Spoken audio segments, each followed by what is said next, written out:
Well, I was in a choir performance with my mom and my Okay. sister. My mom is in a regional choir that's not paid; it's volunteer, but it was really fun in the Puget Sound, Seattle area. And my sister and I were in the children's choir up there, singing like the song from Home Alone, "Candle in the Window" and stuff like that. And it was really sweet. And I don't remember Yeah. any of the other songs. I guess they weren't as like emotionally touching, but I just remember being like really bitten by the performance bug up there and like hamming it.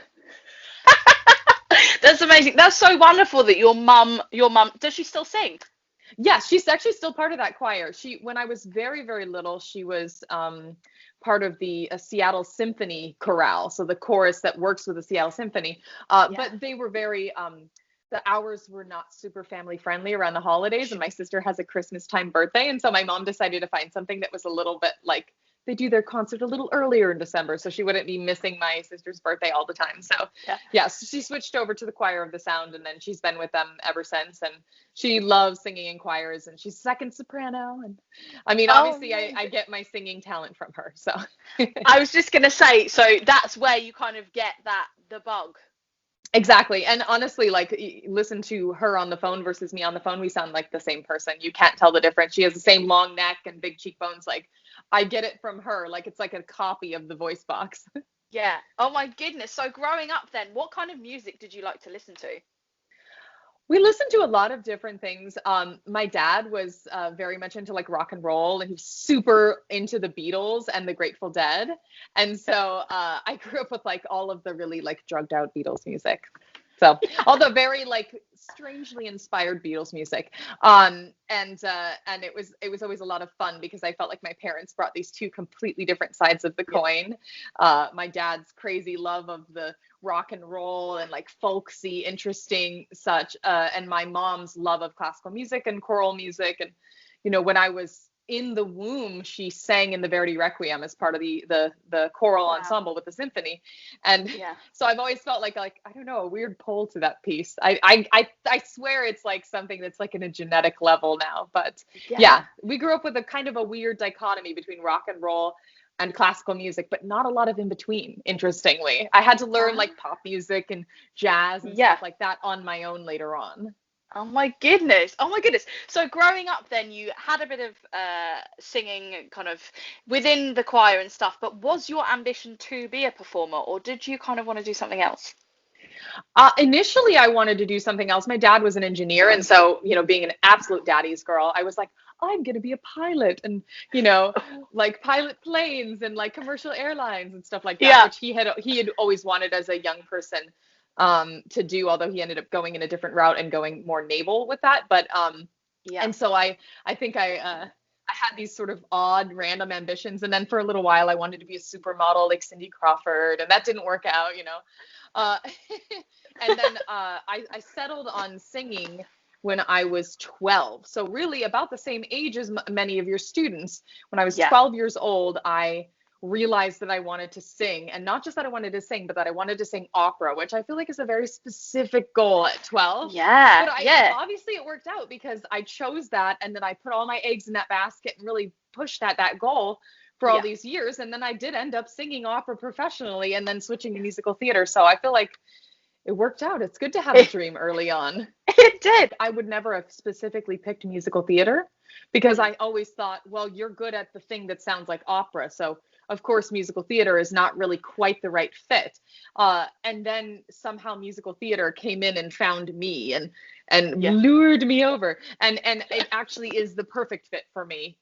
Professionally and emotionally, I think it's a great fit for my personality type. Yeah. But I couldn't have known that for myself. So I had to go down the steps that I did, the path Yeah. that I did, I had to walk so that I would be in the right place with the right training when the right musical theater opportunity showed up and went, "Whoop, now we have you." Absolutely. Here I am. So talk about your training then. Did you train specifically in opera and then musical theatre came later? Yeah, so I really never specifically trained in musical theater, Yeah. although I have since like taken some belting lessons. My teacher in New York does both, thankfully. She's really, really good for that. So she's been great for a healthy belting technique for me. But it was like Yeah. after already being on Broadway that I'm like, okay, now let's figure out to make sure that what I'm doing Yeah. is correct when I'm not doing the opera thing. Because the Yeah. shows that I've been in are so classically based, you can get away with primarily just resting on your classical chops that you've created. Yeah. But in terms of my training, I started taking voice lessons in a not super serious way when I was like right around 12, 13. So right after I made that decision, I was singing in a little vocal competition for like junior high students, and I had a really profound experience when the adjudicator worked with me. And so that was like, I was Amazing. like, I need to find a voice teacher. I want to go to Juilliard. I want to do all the things, you know. Yeah. And so I started with a teacher who was really lovely and very nurturing, which was exactly what you need at that age. Yeah. And then when I turned 16, thereabouts 16 and a half, I ended up switching to work with my mother-in-law, my future mother-in-law. Uh, Wow. Obviously not at the time. I was 16 and a half.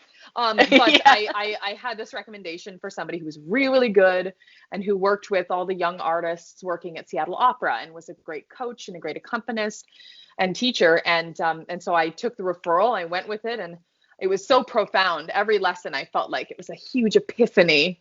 Yeah. And so I worked with her until I went to school. And then, of course, every time I was home on breaks. And then, of course, I fell in love with her son and married him, et cetera. But that's another story. When I did my actual training, my school training, I went to Indiana University. So that's a state school in Indiana, and was really focused vocal performance. It was a Bachelor of Music in vocal performance, the emphasis being in opera. And then took a year off to study privately with a teacher in the area who was like so amazing.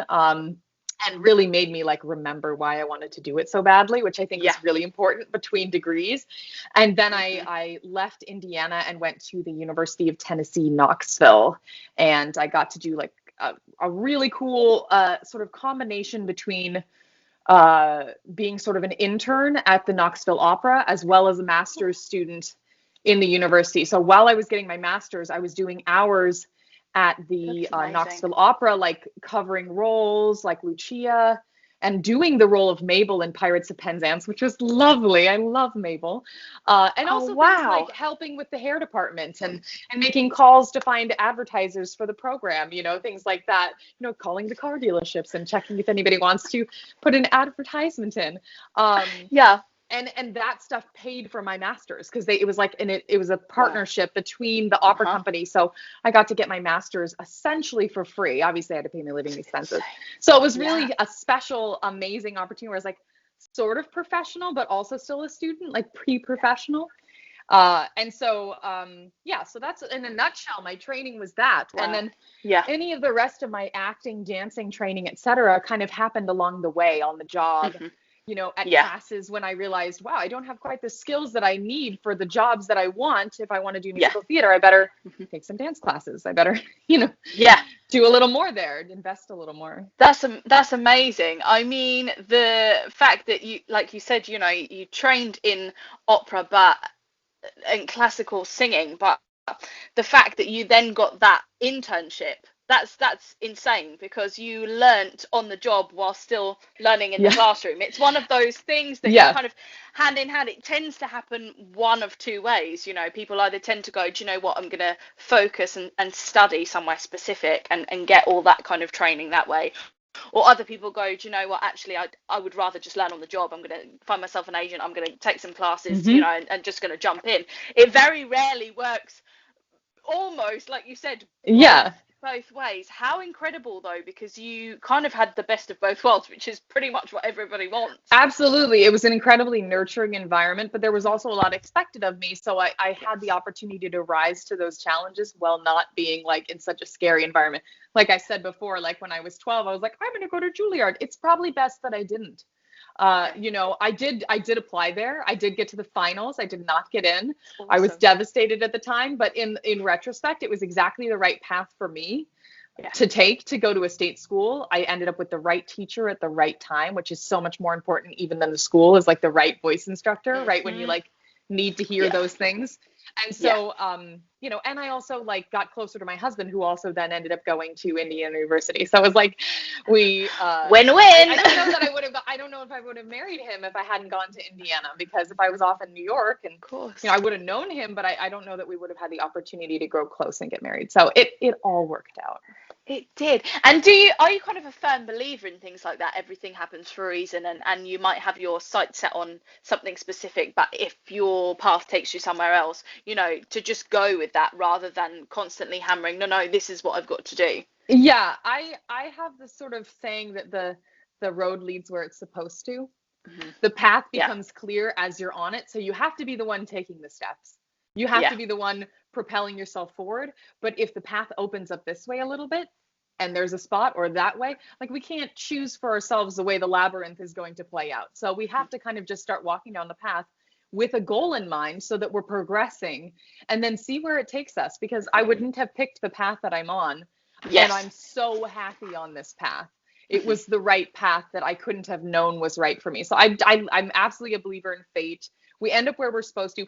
And sometimes when I've heard the word no, or no thank you, or not this year, that's been the most important thing that I was told. It was really important to get that no, so that when the opportunity came up for something else, Yeah. I could say yes. So, like, for instance, I was at an audition. I was in the finals for an audition in a small opera theater in Germany, in Eastern Germany. Really honored to be there. I felt like I sang really well. I know the other girls sang really well as well. It was pretty much down to two of us, maybe, I think. And when I was told no, it was like kind of my last big audition for the season. I didn't have anything else super on my radar, and that's what made it so that I was free to go to Italy that summer and do competitions, where they found me for Das Phantom. So, like, I wouldn't have been available for Phantom of the Opera had I taken Yeah. the Plow and Zwickau job. So it's kind of like, Yeah. oh, okay, like, it works out. It Of somehow all course it works does. out in the wash. Of course it does. So, once you'd received your training, then what was your first step? My first steps were really unconventional. I ended up choosing, because I was already married, and my path might not be exactly the same as somebody else's. I ended up deciding with my husband that we wanted to have a baby Okay. right near, like, the middle end of my master's. So I spent the second half of my final year of my master's pregnant, sick Okay. as a dog, pregnant. I had to get in the hospital because I had hyperemesis gravidera, much like the Duchess Oh Kate. my It was awful. gosh. It was absolutely awful. And I still managed to, get straight A's, Wow. and do my comprehensive exams, and do the role of Mabel. But as a result of being so sick, my daughter's middle name is Lucia, because I had been understudying Lucia, and then I ended up in the hospital, and I was like, well, she needs a little namesake from that. So I wouldn't say that my initial start right out of grad school was traditional, because I took a couple of years off right out of grad school, and was Yeah. raising, with my husband, we were raising our daughter, and he was in the military for a while. So we were, on military bases and stuff, and he was working. But all that time, he was, they were paying off his loans because he was in the military, and we were saving up to pay off mine because I wasn't in the military, so I don't get a free ride there. Yeah. And trying to get debt free so that we could make a go at the music career together, because Sure. starting a career with just a ton of debt, and especially in the US with educational debt, is a huge issue. It's a lot of Yeah. the reason people don't get to do the job is just because they're not independently wealthy and they started with Yeah. a bunch of school debt. So we got Absolutely. rid of all of our school debt and saved up a little nest egg, and decided to go to Germany to see if we could make a family friendly version of the opera career there, because it is Amazing. really, like, there's so many theaters. Yes. It's a Beautiful. theater, it's a culture that really values theater and the arts and invests in Yes. it. So we were Hmm. like, oh, that's a good opportunity for us. So we went over there when Evelyn, our daughter, had just turned 2. She's like 2 in like 2 weeks. Okay.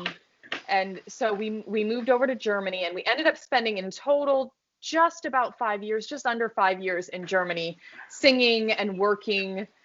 During that time, my Wonderful. husband did various singing jobs, but for me, it was mostly the Phantom of the Opera, and then Love Never Dies in German as well. So Yeah. got very lucky, I feel.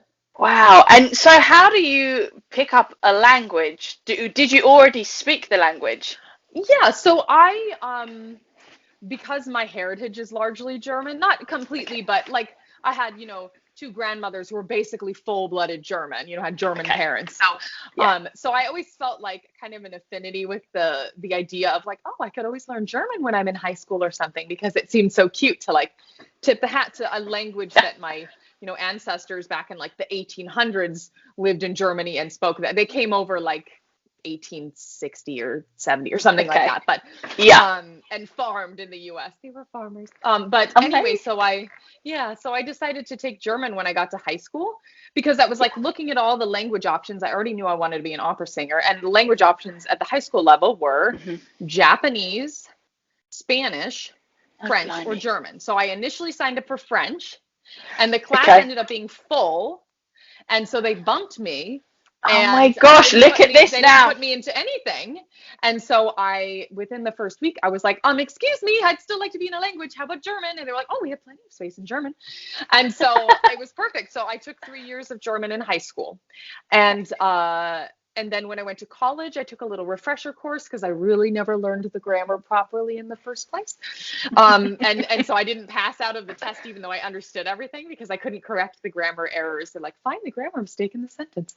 Oh gosh. So I took a little more in college, just a little bit. And then the rest of my German education has been, deciding to sing a German aria, translating the score, translating the aria, and finding out what do all the words mean. And then once I got to Germany and was singing as Carlotta, I thankfully they gave us some classes at the theater as well, so I was able to like continue forwarding my education in German, and Wow. especially as Christine, they gave me a lot of phonetics coaching, so Yeah. hopefully my accent is decent at this point. Oh my gosh, that's incredible. I think, like you say, singing opera, you very rarely sing in English. Like it very, very rarely Yeah, happens, you know? exactly. I took classical training when I was 15, and I remember being, I was a musical theatre bard from very, very young. And I remember this woman thrusting all this stuff at me and saying, you will sing in different languages. And I was like, huh? I It's will. it's quite overwhelming. And a lot of the stuff that I did, all the stuff that I did that was English was mainly more classical and kind of like the old time musical theatre, rather Yeah. than, because there was very little in English. So yeah, German, Italian, Latin, it was all like, Mhm. blimey, look at all this. Like, It's a whole woo! other thing. It's interesting Yeah. because of how much language requirement there was in my undergrad. I feel like I was a lot more prepared to go to Europe and get around and do things and do auditions and like go to France and audition Yeah. in France and stuff, because I could get around and I could ask directions. I'd learned the basics of it. Yeah. So I was really grateful at how intensive IU was at teaching the languages and insisting on at least a year of each of those foreign languages, as well Amazing. as phonetics classes. I took a little more than a year of French just because I was really enjoying it. But Nice. yeah, so although I haven't had much use for it other than my like few little art songs and roles and things. That's awesome though, because learning a language is such a skill. And I think then when you're given a script, whether it be in English or not, you've had that part of your brain to learn and intake different parts of information, so you're so used to it. Well, and when I learned French in college, I had no idea that I would be like in the finals for Fantôme in Paris. Like, Yeah. I didn't end up getting cast in that show, and then the show didn't end up happening because they had a fire in the stage and it was a whole Oh my drama. gosh. But my husband and I were both in the finals. He was in the finals for Raoul, and I was in the finals for Carlotta. And learning those same things that I knew in German at the time, but not in English, then learning them from German to French and still putting on the Italian accent was so hysterically fun. And I felt like so much more up to the task because I had taken all this language. So I was like, Yeah. I know which phonemes I should keep the same and which ones I should Yeah. probably mess with and make them a little Yeah. funny so that they sound Italian. That's awesome. That's amazing. So your career, I mean, has been very extensive with the things that you've done. How do you pinpoint the best moments? I think the best moments, you usually know them when you're in them, Yeah. because there'll be something that's really spectacular in terms of like just a job that you get up every day and you're like excited to go, to the point where you almost want to go early, just like to Yeah. absorb more of it, which is not the way everybody feels about every job. And so I'm not saying that it has to be that way every time, but I remember feeling like that a lot of the time when I would get ready to go to the theater for Love Never Dies in Germany. I just remember being like like a little hop in my step. And Yeah. the kind of connection I would have with the actors on stage, with the guy who played Raoul, with the Phantom, with the boy that played my son, like it was so special. But the probably, if I had to pinpoint it down to like one really central moment, it's actually it's cool because you can see it because it was televised. It was Amazing. when they invited the cast of Liebe stirbt nie to come and sing on the Helena Fischer show, and Wow. getting to sing on this just massive stage. And although a lot of the audience is, going to be televised television audience, it's not going to be like in person, there were still a lot of people there in the audience watching. And Yeah. to be there with my colleagues and just feel the energy of that moment, just like, you have one take, make it count, it was Yeah. so effervescent. And then I remember watching it air on Christmas Day in Germany, and I looked on Wikipedia afterwards, and it said the statistics were like 7 million people tuned in to that program in general. So I was like like that, I feel like, is an arrival point. I was like, I'm not famous, but for just a second I was German famous, just for a second there. Yeah. Oh my gosh, incredible. Yeah. Absolutely amazing. And you Like, feel how do you like, top that? yeah, and it's for how do you feel, knowing that you've done all this hard work, and then moments like that, they makes it so much more special, doesn't it? Yeah, it's overwhelming when you look back on it. I remember after watching it when it aired, I remember just crying because I was so proud of how Yeah. far I'd come, Yeah. knowing there were times when I wanted to give up on singing. And I was Hmm. like, this sucks. It's too hard. I don't want to do it. I'm not good enough at it. Everybody else is better. I'm Yeah. so glad I endured and I stuck it out. And Yeah. I just, when it felt like that, I readjusted something about myself or my Yeah. teaching, or like who I was getting taught by. Maybe find a Yeah. new teacher, get a new coach, get a new brain on for a second, because if I had given up, I would have missed out on so many opportunities. Yeah, absolutely. So, would you ever consider taking a directorial role? Something that you could go, I want to be in charge of this performance. I've got a vision for this performance. Or is it all about the performing for you? I definitely would be in a directorial role. I love nerding out about like the specifics of like nuance and like what the motivations here are. Like that's the part about acting that I really love, is Hmm. getting into that and getting a chance to play something enough times that you really get to try all the different options on.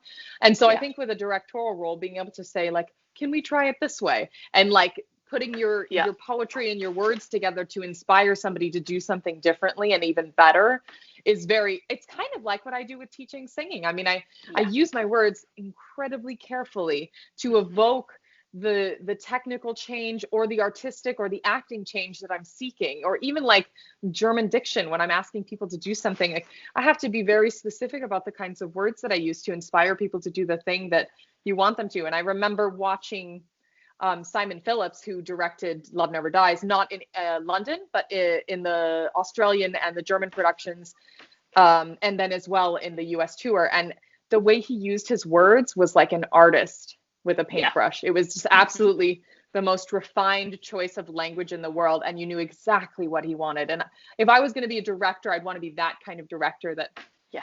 that the words flow out like artistry. Yeah, absolutely. I think as well, it's a totally different take on when you've been a performer, or you still are a performer, and you take on that role as a director, as a leader, as a a producer. Sometimes it's so funny when you work with a company then, and they say to you, have you ever done performing? And you're like, oh yeah, yeah, yeah, and they're like, we can tell.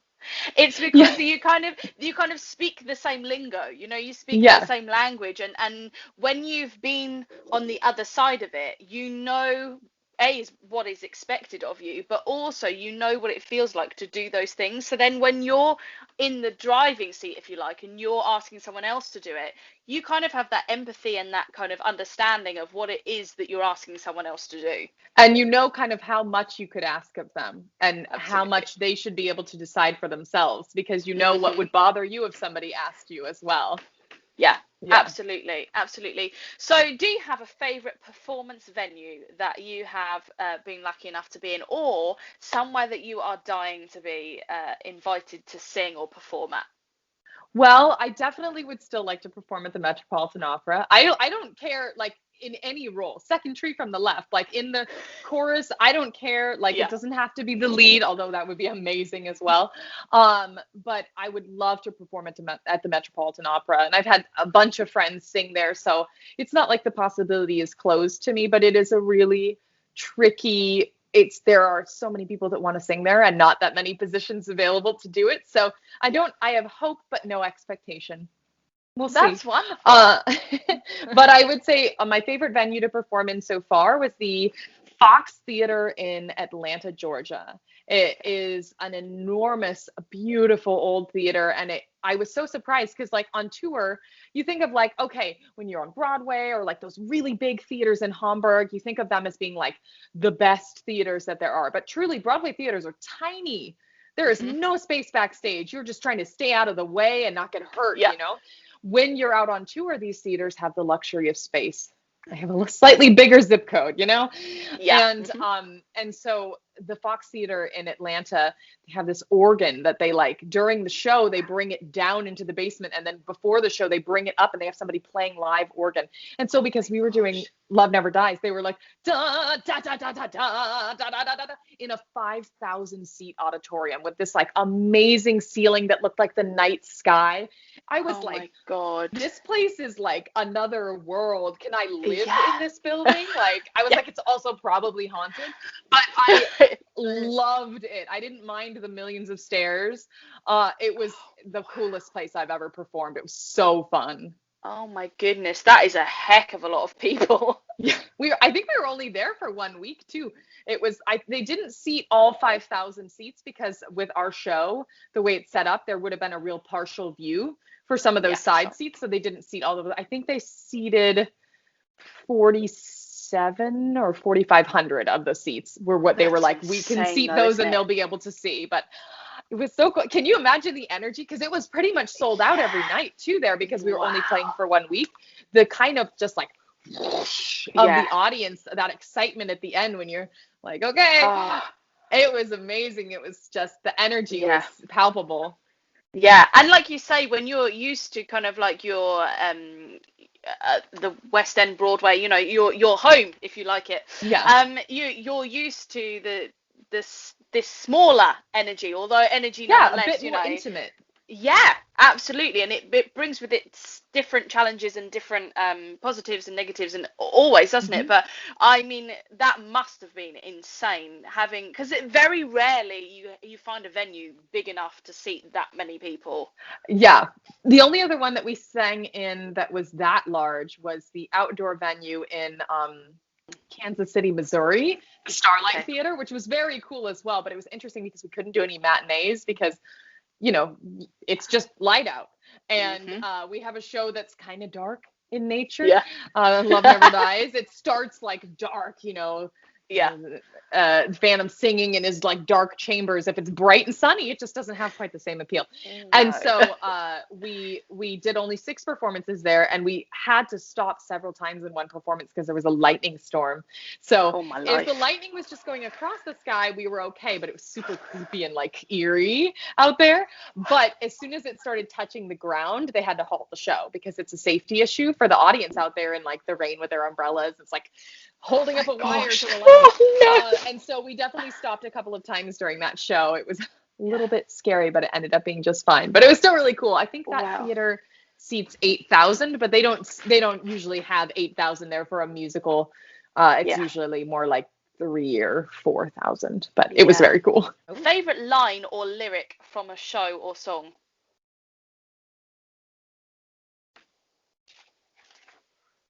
One that really stands out to me, and I think it's my favorite song in Love Never Dies, is the uh, look with your heart, and when it finds love, your heart will be right.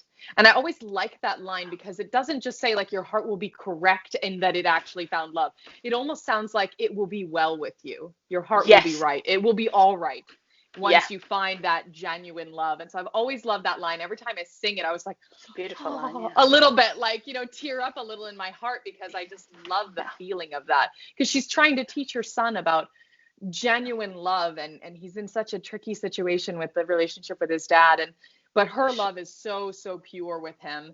So I Yeah. don't know, I always love that. That's a beautiful one. That is a lovely one. So if you were given one day to create it as the perfect day for you, how do you think your day would pan out?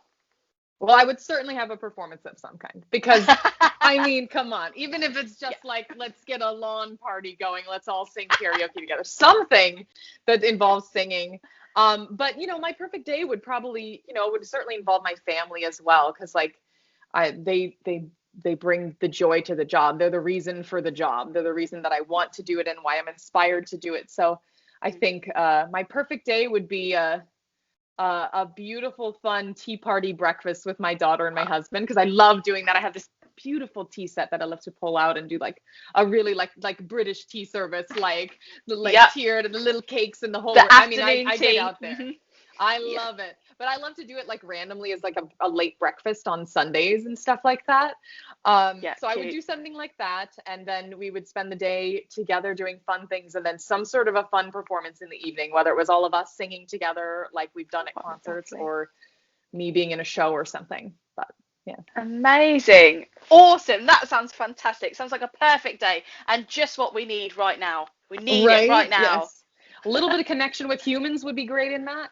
Oh my gosh, I know. Yeah, actually people at your party. Actual, Who not just knew? teddies, Yeah. not just Yeah, teddies I or just had a I phones. just had a birthday, and it was funny. I was like, this is the most bizarre birthday in the world, because my last birthday was just before COVID hit. So I didn't have a COVID birthday yet. This was my first one.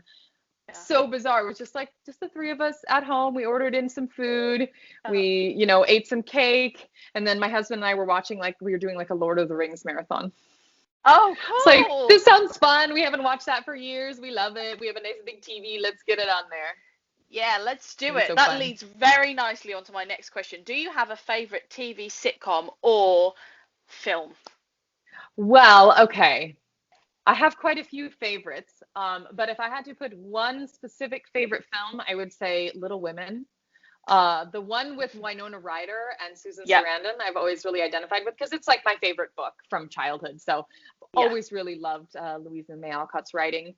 So that's probably like my top favorite movie. And then television series, it changes around so much. Hmm. Just Well, I'm kind of I'm a bit of a documentaries nerd. Love Okay. documentaries, like especially documentaries about how food things are made, or about Oh, yes. champagne in the Champagne region of France. Like I love Hmm. that sort of stuff because I just feel like I don't know that much about that stuff, and I love to just Yeah. like nerd out on that. So I would say I don't necessarily have a favorite series in terms of just like your typical television shows, but I just love Yeah. watching documentaries. However, I will say that I'm a big anime nerd. And Okay. so I do have a series that my husband and I are finishing up after years of investing our time into, which is Naruto Shippuden. And it's like the second series of there's Naruto when he's just like a little boy, and then Shippuden is when he's like a young adult and into adulthood. And we are so nerded out on that. We're like 60 episodes away from the very end of it after like Oh years my of watching it. gosh. So, I mean, that's definitely in the top. That's in the top five for sure. It's amazing. You've invested in it.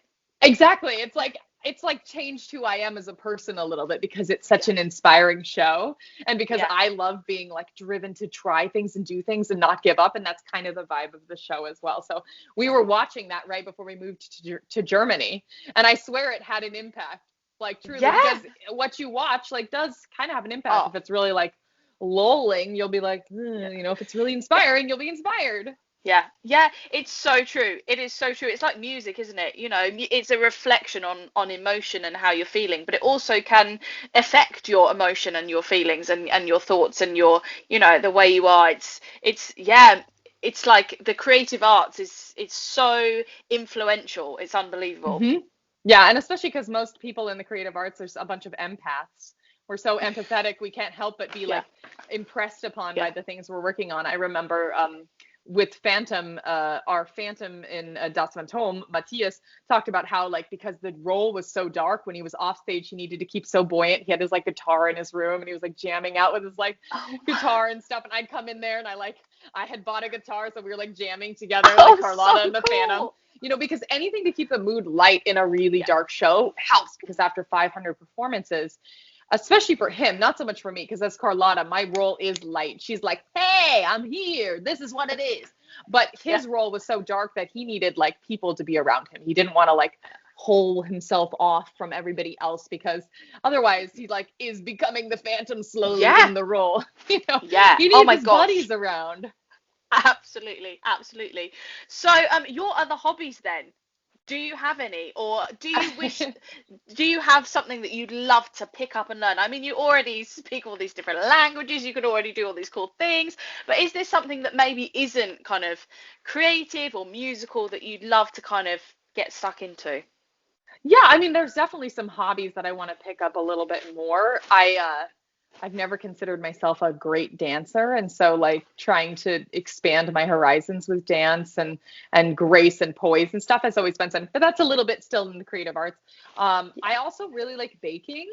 Okay. And my friends on tour will tell you I'm quite the pie baker. Especially my Ooh, pecan pie is known around the world because yum. I've made it for people in Germany too who really liked it and remember. It's world-renowned pecan pie. So I would say that baking is definitely a second love of mine, although I haven't done a huge amount of it recently because it's a little dangerous to get too far down the baking rabbit hole during COVID because there's just, Hmm. nothing Yep. else to do but just like Hmm. eat and bake. Sit and eat. Uh, Yeah. but it has made it, like I said, it's fun because then when I do like tea parties and stuff, I have sort of elaborate spreads that I've made, and it's kind of fun. It's a nice extra hobby.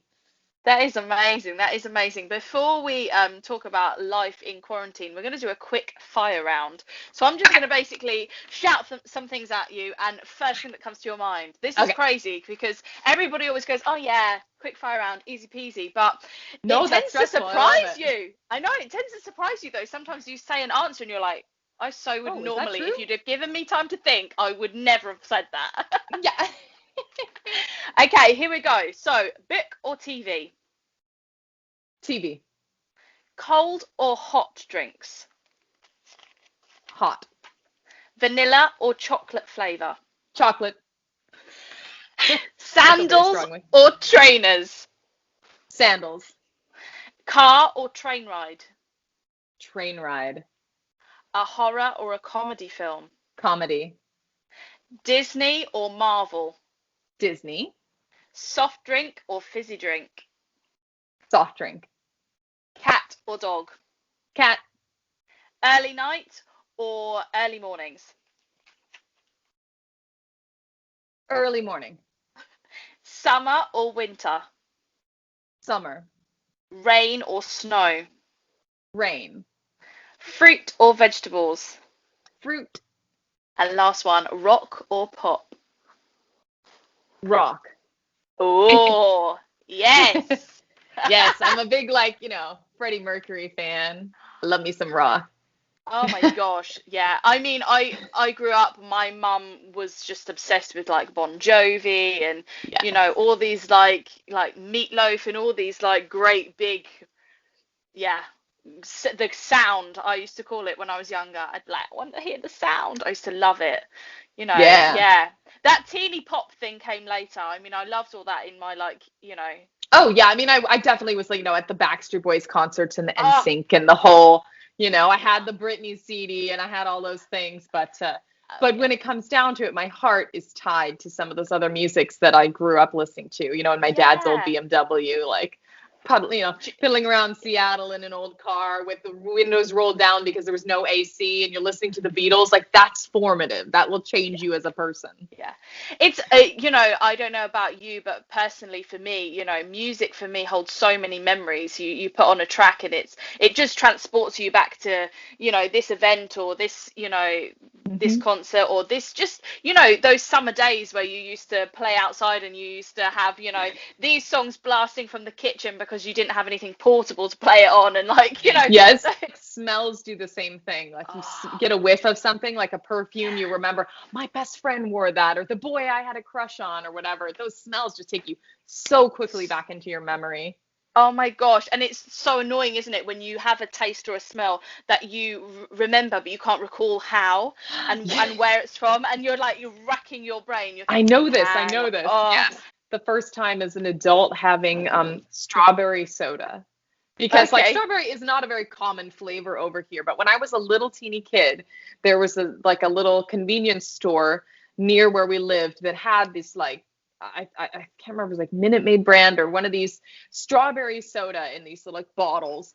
And yeah, we used to get it sometimes when we would go out on our little wooden boat. Like, it was like it was a boat made of wood, and it leaked like a sieve, but it had like a motor on the back, so it would kind of, you could, like, ski behind it and such in the water. So I awesome, remember having my feet in the bottom of the boat in that sort of lukewarm water. It was cold lake water, but then it's sitting in the sunshine, like, piddle yeah, paddling my feet and drinking that soda. And when I had it as an adult, it took me straight back to that moment of just like, oh, nothing in the world amazing, wrong. My dad's driving the boat. We're, like, on the oh, lake. It was so that's so special. beautiful. Yeah, I love that. I love that. And I love how, certain things can do that, and how music, but particularly for a lot of people, can really, transport you away. And particularly at this time, we're going to talk now about quarantining and lockdown and all this kind of Yeah. stuff that we've kind of been through this past year. But it's amazing just to know that music and performance and the creative arts in general has got people through this time. It's just how, It's hugely. yeah, Yeah. absolutely amazing. So, lockdown life for you, quarantining. It's Yes. been tough. Um, but what has kind of kept you busy or focused, or, maybe not necessarily focused, but just taking your mind off of things? What have you been up to this past year? So this past year, a few months into it, I decided I wanted to start teaching, because I didn't know how long it would last. It seemed like the kind of thing that might last a really long time. So I was like, I need to come up with a plan. Yeah, And I've always wanted to teach, but I always was like, well, that's something I'll do when I'm older. And I'm kind of like stepping away from the career when I'm kind of yeah, ready to step away. And I'm like, well, I don't have a choice. I'm stepping away right now because there's nothing to do. yeah, So I sure. guess now's a good time to up the ante on that. So I created an official business, More Than Music LLC. So we're Oh, a like registered that. business. Yeah, Yeah. I have the pencils that say More Than Music even in my studio. Check you out. Because I you got need to do this. pencils. I know I I don't have have extras, so pencils. I can give them to my students when they can come in person finally. That's And wonderful. I just decided, like, there's no time like the present. I might as well try it. And my husband's working, so I think his job is stable. So, like, we can make it work. I'll just try. And so Yeah. I went off of Mhm. unemployment once I had, like, a little waiting list. So I knew that I'd have a few students, so I wouldn't be, like, completely, like, tanked Yeah. financially. And so I got a little waiting list, and then I opened it up in the beginning of August of 2020.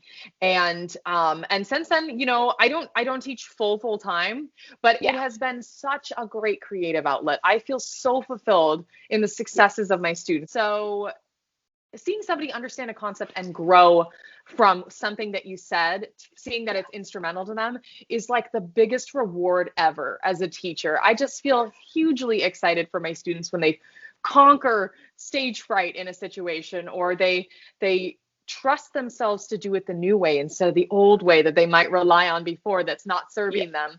So it's been really wonderful. I have about 30 students. Not everybody's Wow. every week, but Yeah. it's just been, it's so cool. I actually really love it. And I knew that I would. I mean, that's teaching is, if you take an aptitude test, I've always been told, like, you should be a teacher based on my aptitude, never a performer. It's such an empath. I, like, want to feel what other people are feeling, which is exactly what you Yeah. need to do when you're teaching voice. Somebody sings something and you're listening and you kind of feel what they're doing, and then you're like, okay, so here's what I need to do to relieve that or to change that so that it's easier for them. And so, Yeah, it's just like I feel like I was born to do this. So it's and I wouldn't be able to do it if I didn't have the skill set that I've spent of all this time course. doing. So again, I Yeah, feel like I'm where I'm meant to be. Even in the middle of the pandemic, I feel like, yeah, because it closed, I had the guts to try this, yeah, and I have yeah. all these students who are getting so much out of it, and I'm like, even when Fantastic. things reopen, I'm going to keep teaching. I'm not Yeah. giving up the studio for No, that. no. Like, Yeah, I'm yeah, invested in these people. Like, I yeah. love my students. Yeah. And it's such a hand in hand kind of thing. Like you say, for you trained all that time, you've got all these skill sets, you've got the know-how, you've been there, you've done it, you're doing it, you'll continue to do it. So to teach, I know exactly what you mean. Whenever I say to people, I teach, I have a theatre company. I teach children singing, acting, dancing, all these different things. People kind of just assume that it's because you A, don't want to do it, or B, can't do it. And And you're like, neither of those is the no, case. no, I still do it. And I think, yeah, people are like, oh, okay. And I think there's, like you touched on, there's a very different feeling and sense of achievement and pride that you get when you teach people.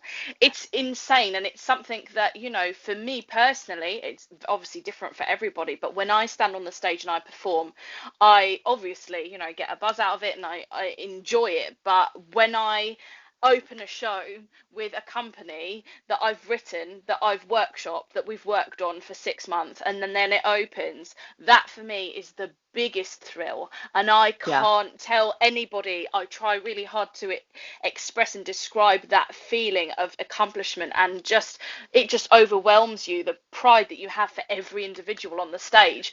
And I think Yeah. that is, it hands down trumps it for me personally, Yeah. standing on a stage. Definitely. Yeah.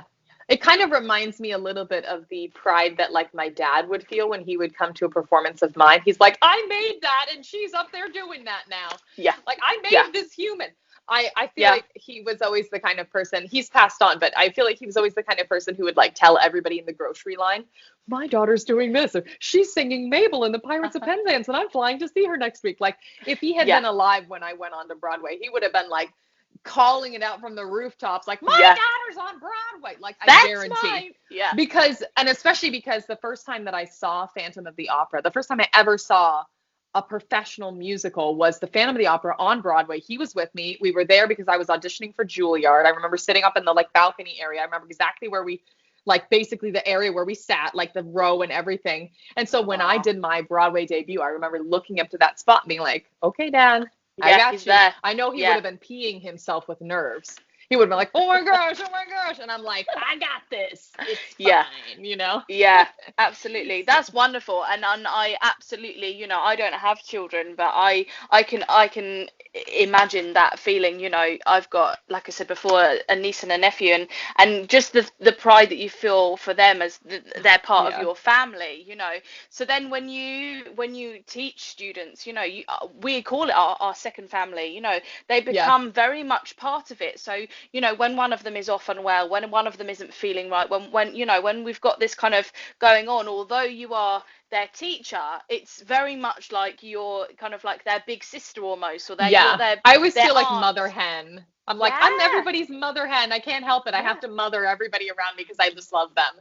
yeah, I'm not like in their absolutely. personal business if they don't want to share it or anything like that. I would never be like impertinent like that. But if people are talking to me and they want to confide in me, I'm like, I am here for you 100%. Like, Yeah, yeah. please don't hold back.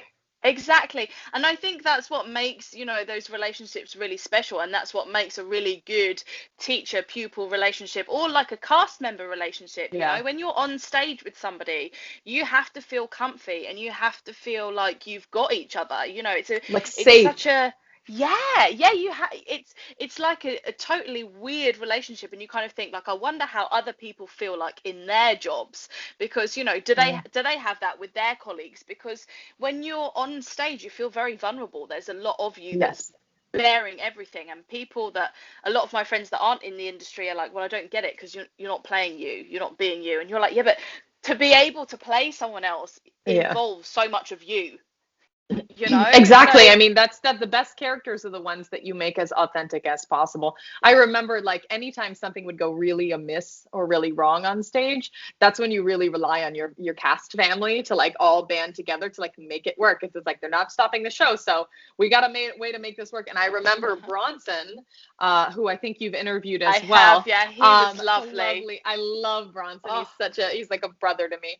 But he and I, as Phantom and Christine, there was a issue with the turntable, and instead of the turntable, rolling around after one duet to the front so that the balcony is in the front and stuff, and setting that beautiful set of doors in the stage and such for the second duet, Once Upon Another Time, instead it just kept going and kept going until we were doing our blocking, and suddenly we were facing the wings, and I was like, I just had one of those moments where I was like, I can't think of how to make this right, because the kid's going to run out and then we have to do the thing with the kid on the balcony. It has to look dangerous. If there's no balcony, it doesn't work. So I got to stay in here and like, maybe they'll turn it back. But apparently they couldn't do that. They would have had to go all the way around and good really Lord. set it. So Bronson, presence of mind man, just leads me by the hand while we're singing, brings me back out into the living room space. We sing it from the front. When he's threatening the boy, he's more just like holding him up and grabbing him away from me rather than like leaning him over a precipice. Absolutely smartest on his feet moment. I was like, I trust this man implicitly. He also saved my dress from that doorway multiple times where like it would be really stuck because it had this gorgeous like lace overlay with hand embroidery and stuff. But it's like Velcro against those little like spindly moments. And so he definitely at least once or twice used his foot to like grab the dress and kind of move it like towards and then away. Like he's so smart about that stuff.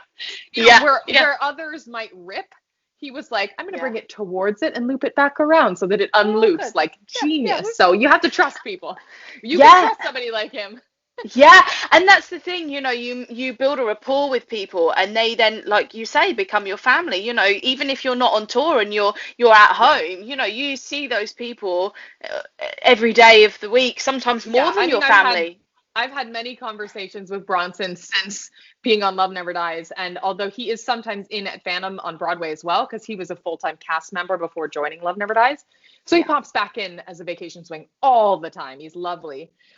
But I mostly don't see him at work, but I feel like we're always we're messaging and we're chatting and stuff. We did a few messages the other day and you're sending a funny meme, that sort of thing. And it's just like, I still feel really connected with most of the people that I've toured with, because by the time you go on a tour with a group of people, you kind of get to be like family. You all lived together for like a year and a half. Exactly. It's that trust thing as well, isn't it? You're out there and you've got to have each other's back for sure. Yeah, and also because you're away from your family and friends, you would be really lonely if you didn't make those friendships really close. So you get really close really fast in a very like theater way, like closer than, in real life. If you met somebody, it might take a little while to warm up to them to that degree and to trust them. If you're out there, you're doing these stage things together and, you're like, you're my new best friend. It's nice to meet you. My very, very last question for you is, what's next for you? Do you have any plans, anything in the pipeline? Is there anything kind of like that you really hope to achieve this year? What's next for you 2021, 2022? Well, it's hard to say exactly, but I do have one gig that is in the works to do a Beethoven Ninth Symphony, the soprano solo for Beethoven Ninth Symphony. So it's an opera gig, which is really fun. It's been quite a while since I did one of those. So assuming that it's able to go forward, fingers crossed, then I'll be doing that this summer, and I'm thrilled and excited about that. And of course, I want to keep expanding the studio. Whenever Broadway reopens, then I can actually deal with like, okay, what are the logistics of that in the studio and all that stuff. But for right now, I can't plan for that. I can't really know. I assume that will happen in 2021. I assume that it will. It might be, the summer, or it might be the fall or close to Christmas. I don't know. So I can't make any assumptions there, but certainly I have this Beethoven Ninth on the books that I'm very excited about. Amazing. Awesome. Well, thank you so much. It's been over an hour that we've been It's been lovely. It's been wonderful. It's been wonderful to meet you and talk to you and hear all about everything that's kind of been happening, and reminisce for you, talk about all these things that you've done. And I wish you all the very best success in life in general. But for this next year. Thank you so much for having me, and You're all the welcome. best with your theater company. It Thank sounds you. like an amazing experience for young Thank people. Oh my you. gosh, wonderful. Thanks. I appreciate it. Well, I'm very blessed that I've got some lovely ladies that work with me and some just great kids. They're brilliant. They've worked so hard. This quarantining, lockdown, malarkey has been so tough for It's tricky. Yeah. everybody. But the small ones, the little people are the ones that really, I feel for because, we had our childhood, whatever that might have been like, and Yeah. these kids, tough, really hard. So we're making the best of it. I'm teaching Hmm. kind of 30 hours a week on Yeah. Zoom. Yeah, doing all sorts of stuff. We've got acting classes and we're doing sign language at the moment. We're learning how to sign and sing, which is so Wonderful. cool. That's Yeah, yeah, amazing and it's so awesome. awesomely inclusive. I love that. Oh, hugely. I mean, when we were told we could come back in September, we had a couple of months where we could come back. Obviously, the safety and COVID restrictions were really tight, so we had no singing allowed. So all the kids just love the singing. That's our main kind of performance aspect. Yeah. So yeah, I kind of thought on my feet, and I was like, I haven't, I learnt sign language years ago, and I haven't done it for a while. So I dusted it off, and yeah, I brought it to life, and we performed with tracks that they'd already recorded, and Nice. and it was Brilliant. wonderful because they were singing, obviously not singing, but they could hear their own voices and they were performing with the sign. And it's just another string to your bow. It's another skill that is so wonderful. And like you say, incredibly inclusive, and so much has come out of that for them and for myself. And yeah, wonderful. So we've got it going on as well as quizzes and all the fun things that you can do kind of on a Yeah. Friday night when there's nothing else to do. We have our Yeah. group quizzes, and yeah, they're wonderful, and we're just really, thankful that a lot of the children have been able to stay. We've had lots of new children join, and yeah, we're just hoping for the very best. But thank you so much for your kindness and your support, and I'd love to keep in touch with you over the next couple of Yes, years and please see do. see where things go. I mean, like, I know we're not over the other side of the world. We're not that far away, but we're It's so not far so away. crazy, really. New York to London or New York to Wales, not so crazy. Well, you take care of yourself. Wonderful. Have a Thank lovely you. week. Thank you. You too. You're All so the best. welcome. Take care of yourself. Bye Bye. bye. Thank you so much, Rachel. What a pleasure it was chatting with you, and I'm sending all my very best wishes and hopes that Broadway will open again this year. Sending you lots of love. And thank you everybody for watching. Take care, and I'll see you again soon for another fantastic guest. Don't forget to like and subscribe. Bye!